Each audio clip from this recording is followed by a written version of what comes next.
Once again, I'm going to ask two simple questions. Just please raise your hand. I'm going to choose an arbitrational topic or an item. We're going to assume that the issue of marginal utility, that if I give you more like pizza and pizza, you get more full and more full, it's not going to be an issue, it's not going to decrease. So I'm going to choose an issue. A good right now is Snuggie. Raise your hand if you want one Snuggie for free. Raise your hand if you want 10. Number should have increased, that's okay. I agree with my fellow panelists that what is once seen as hoity-toity in the past is changed because of roll time. But I want everybody right now to put on their metaphorical economic hats on right now. I'm going to explain the bottom line. Because more or less, money is where it works. In economics, we have a concept in Latin that says, ceteris paribus, all else remains constant. Therefore, we can evaluate two arbitrational elements, cultural integrity and individual integrity. With that stated, cultural integrity, individual integrity, I'm not saying which one's more important than the other. However, there's a give and take between a production possibility frontier. A production possibility frontier simply is an economics term that means how much we can produce of one good without with the least amount of underproduction for another good. Pretty much means in order to produce good A, you have to minimize the production of good B, because we cannot assume we have unlimited amount of resources or demand. With that stated, if we just choose cultural integrity and individual integrity in terms of a graph on top and on bottom, and we assume that we want more individual integrity, by a byproduct, we need to have less cultural integrity. But is that right? Are we to assume that to improve individuals' integrity, just say the 1%, the rest of society should suffer?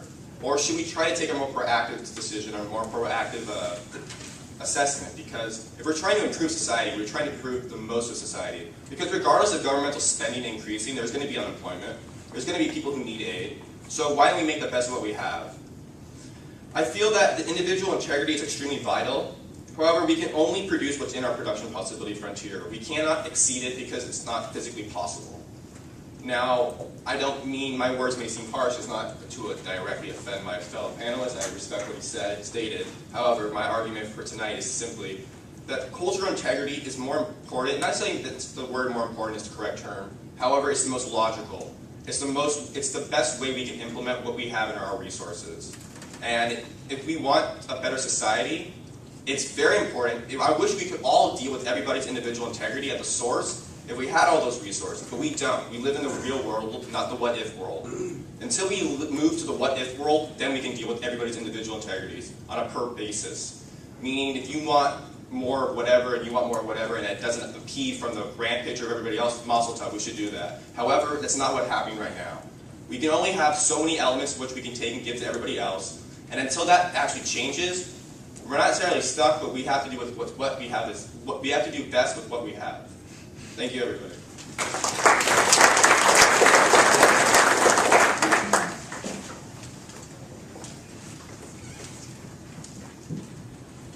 Thank you again, Max. What I asked this group here is what you would feel if you are the side that is now product B. If society has chosen that you are product B, and you are suddenly going to be marginalized for product A. Who has chosen which of these two things we are going to pursue? And who is to say that these things are not arbitrary and at the extreme, to the point that we should question whether or not marginalization of one for the other is in itself right in any way? We've orchestrated our society in a lot of different ways, and currently we have this perception that we are trying to maximize something. We can't quite define what it is, but it's sure as hell always included a few groups. And that's always been white, rich males, and that's been the way of things. Of course, white, rich males now sometimes includes the Irish, the Germans, the Italians, those people that were before not considered white. We oftentimes forget that. We oftentimes forget that those groups that are now part of the power structure were once the outsiders. And we start thinking, well, if it goes back that far, and if it goes so far as the skin color not even having mattered, at one point or another, when can society make me product B? And when can it marginalize me? If we pursue this idea of indefinite growth, and if we pursue this idea that A has to be capitalized upon to the utmost extent, we're opening ourselves up to the possibility of becoming B. Now, I understand that a lot of people are very uncomfortable with the transgender issue. I understand that people feel a natural, or we should say unnatural in a way, it's societally engendered, but we oftentimes feel uncomfortable around these issues. Sex is built into how we structure our society. When we talked about the first group, we talked about how we've often divided labor and society and economies on sex. And when people want to transcend that barrier, we become uncomfortable with it. Now, I understand that that's uncomfortable, and that's a real reason that people choose that this group is going to be product B. They're easy to put into product B because they are what we're not okay with. They're something that we just don't feel is part of us. But we're not part of somebody. We're not part of a group. And the A group may choose to someday do the same thing to us. Now, I can understand attempting to have efficiency in society. I can understand not attempting to devolve into a state of pure anarchy.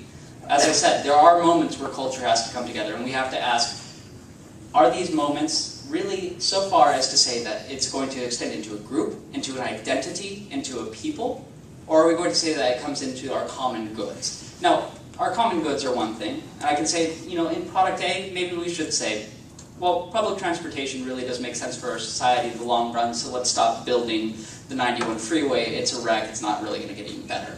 That's a cultural decision that makes sense. Going ahead and saying, this is product B. These people are product B, and they will be marginalized for the sake of product A. Again, typically rich, white, male, often Christian individuals, lest we forget that, religious minorities are often, disguised in the American society, but have been prevalent before, then we're just going to open ourselves up to the possibility of that reinstituting itself. We open ourselves up to the possibility of repeal to every normalization that's ever been made. Every battle that's ever been fought for normalization and equality of one group opens itself up to being repealed, so long as we don't demand that for everyone else. I understand that there's difficulties and there are issues of discomfort, and we're not really sure how to reorder our society when we go past these barriers that we've placed upon it.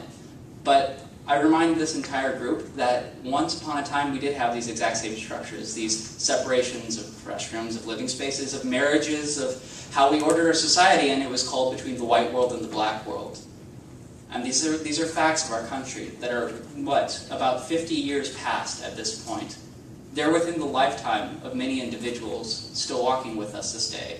And I ask us if we would go back to those times. And if we would look back upon ourselves with the same pride that we feel currently with our discrimination against a group that is making us just as uncomfortable as black people did before, and how shameful that sounds now, I believe that's a shame we'll feel someday in the future.